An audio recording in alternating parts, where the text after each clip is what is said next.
नमस्कार विद्यार्थी मित्रांनो, मी मीरा भोपाळे स्वागत करते जय हिंद पाठशाला या यूट्यूब चॅनलवर. आज आपण वाक्प्रचार पाहणार आहोत. तर वाक्प्रचारावर प्रत्येक राज्यसेवा असो का कंबाईन ग्रुप बी आणि ग्रुप सीला 3 प्रश्न विचारले जातात. तर आज वाक्प्रचार आपण 30 घेऊन आलेलो आहोत. दररोज रात्री 9 वाजता आपला व्हिडिओ अपलोड होत असतो. तर चॅनलला आजच सबस्क्राईब करा आणि जास्तीत जास्त गरजू, मेहनती आणि जिद्दी विद्यार्थ्यांपर्यंत हा व्हिडिओ शेअर करा. चला तर मग सुरुवात करूया आजच्या व्हिडिओला. तत्पूर्वी आपण वाक्प्रचार म्हणजे काय हे समजून घेऊया. वाक्प्रचार म्हणजे शब्दांचा असा समूह ज्याचा अर्थ त्याच्या शब्दशः अर्थापेक्षा वेगळा आणि विशिष्ट असतो, ज्याला आपण इंग्रजीमध्ये ॲडम्स म्हणून ओळखत असतो. तर याची व्याख्या पाहायची झाली तर जेव्हा एखादा शब्दसमूह आपल्या नेहमीच्या अर्थाने न वापरला जाता एका विशिष्ट आणि रूढ अर्थाने वापरला जातो, तेव्हा त्याला वाक्प्रचार असं म्हटलं जातं. मग अशा या वाक्प्रचाराची वैशिष्ट्ये काय आहेत? तर यामध्ये शब्दशः अर्थ नसणे म्हणजे नेमकं काय? तर यात शब्दाचा जो अर्थ वरवर दिसतो तो न घेता वेगळा अर्थ घेतला जातो. दुसरं म्हणजे भाषेचं सौंदर्य वाढतं वाक्प्रचारामुळे आणि ती डौलदार आणि अर्थपूर्ण वाटते. त्यानं वाक्प्रचारामधील शब्दाची रचना सहसा बदलता येत नाही.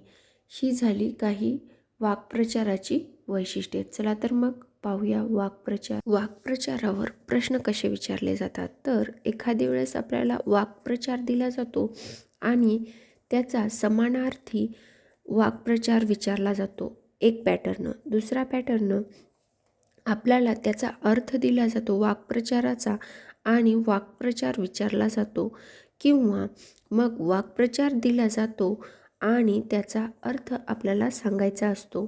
यानंतर आपल्याला 4 ते 5 वाक्प्रचार एकाच प्रश्नामध्ये विचारले जातात आणि दुसरीकडे त्याचा अर्थ दिलेला असतो आणि त्याच्या जोड्या लावायच्या असतात.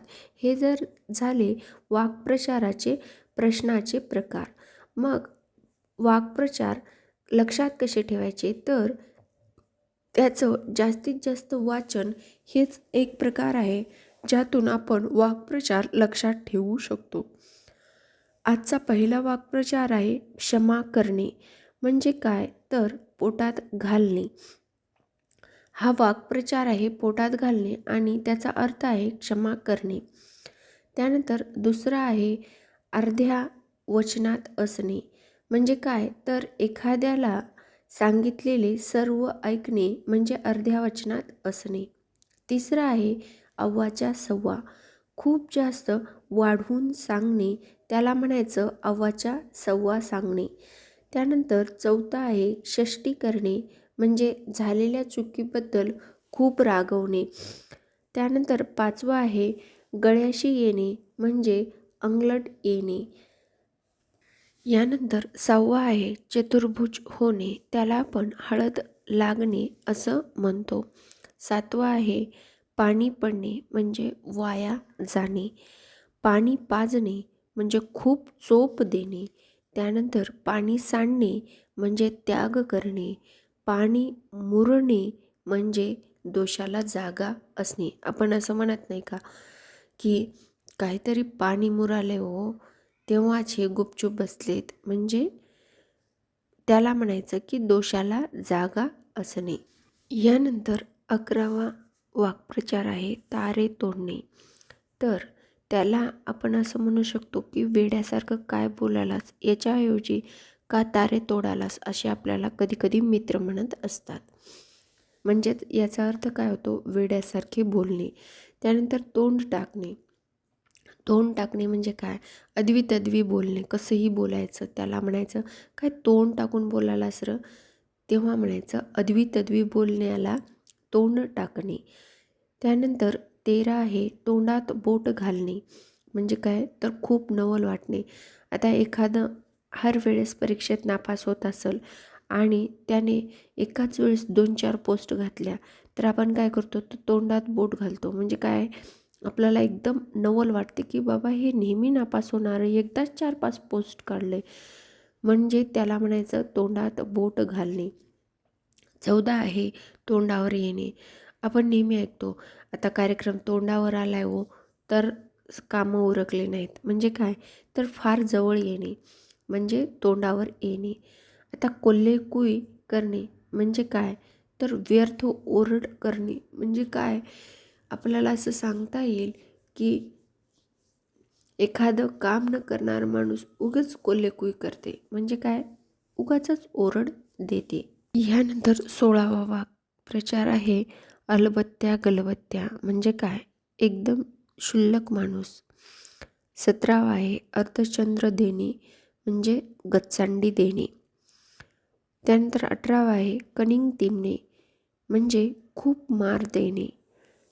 त्यानंतर 19 आहे बाजीरावाचा नातू असणे. म्हणजे काय, तर मिजाजखोर माणूस किंवा उधळ्या माणूस आपण त्याला म्हणू शकतो. यानंतर 20वा आहे पिच्छा पुरविणे म्हणजे पाठपुरावा करणे किंवा एखाद्या गोष्टीचा आपण म्हणतो पाठलागच करायलाच बाबा, त्याला आपण पिच्छा पुरवायलाच बाबा असं सुद्धा म्हणू शकतो. 21वा आहे काळे करणे म्हणजे निघून जाणे. आता आपल्याला आई कधी कधी रागात आल्यावर जरासं तोंड काळं कर बापू असं म्हणते, त्याला म्हणजे काय, तर निघून जा. 22वा आहे उखळ पांढरे होणे म्हणजे खूप वैभव प्राप्त होणे, त्याला आपण उखळ पांढरे होणे असं म्हणू शकतो. यानंतर 23वा आहे मी म्हणणे म्हणजे काय, वर्दळीवर येणे. 24वा आहे सुपारी देणे म्हणजे काय, करार करणे किंवा सौदा करणे. आपण म्हणत नाही का की बँडवाल्याला लग्नाची सुपारी दिली बाबा, त्याचप्रमाणे. 25वा आहे षटकर्णी होणे म्हणजे गुप्त गोष्ट तिसऱ्यास सांगणे. 26वा आहे खो घालणे म्हणजे काय, तर अडथळा आणणे. 27वा आहे धूम टोकणे, त्याला सुबाल्या करणे किंवा पोबारा करणे असं म्हणतात. त्यानंतर 28वा आहे चुकी ठेवणे म्हणजे दोष लावणे किंवा नाव ठेवणे किंवा वरचढपणा कमी करणं आणि कमीपणा आणणं, याला काय म्हणायचं, चुकी ठेवणे. त्यानंतर 29 आहे उमराचे फूल. तर आपण नेहमी ऐकत असतो लहानपणापासून उमराला कधीतरी एखादी वेळेस फूल येतं आणि ते पाहिलेलं शुभ असतं.